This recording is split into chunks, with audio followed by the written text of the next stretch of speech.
नमस्कार गत हेरा पंचमी परदिन आम घर प्रतिष्ठा होता। घर प्रतिष्ठा तो नुहे तेणुक जेहेतु तल घर ये उपर घर हो तल घर थे प्रतिष्ठा हो सारी तेणुक जेहेतु हिंदू धर्म रही आसी घरे जेकोसी नूतन घर जब करेंगे तो पूजा कर सारा पर ही गृह को प्रवेश करा जाए।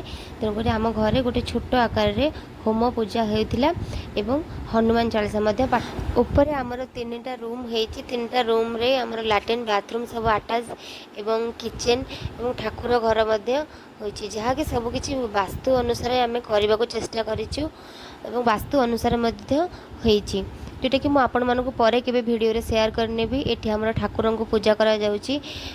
राम दरबार गोटे फोटो रखी से भगवान को पूजा करा जाउची एवं हनुमान चालीसा होती। ये गोटे बड़ डाइनिंग स्पेस रही एवं डाइनिंग स्पेस पर आम सब रूम रही। यहाँ हूँ घर एंट्री पॉइंट।